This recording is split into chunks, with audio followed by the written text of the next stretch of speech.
पिंडर घाटी के पहाड़ों में बसा एक छोटा सा गांव, जहां एक गरीब परिवार की उम्मीदों का सहारा सिर्फ एक लड़का था।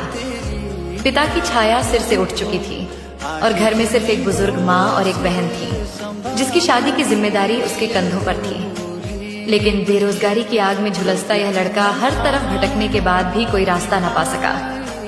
आखिरकार एक दिन उसने बिना कुछ बताए घर छोड़ दिया।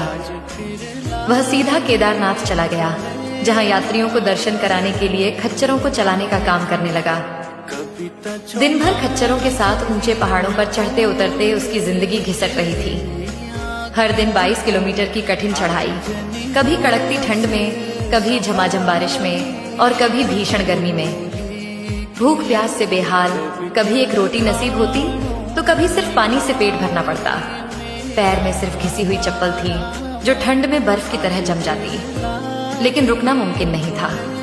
रातें और भी बेरहम थीं। ठंड से बचने के लिए दुकानों के नीचे सिकुड़ कर सो जाता। कभी कभी तो थककर ऐसे ही खुले आसमान के नीचे सो जाता, लेकिन आंखों में नींद कम और आंसू ज्यादा होते। माँ का फोन आता तो दिल दहला देता, लेकिन वह अपने दर्द को आवाज में नहीं आने देता। माँ ने पूछा, कैसा है बेटा? उसने झूठे होठों से मुस्कुराते हुए कहा, माँ, मैं देहरादून के एक होटल में काम कर रहा हूँ, सब अच्छा चल रहा है। पर वह खुद जानता था, सच्चाई कुछ और थी।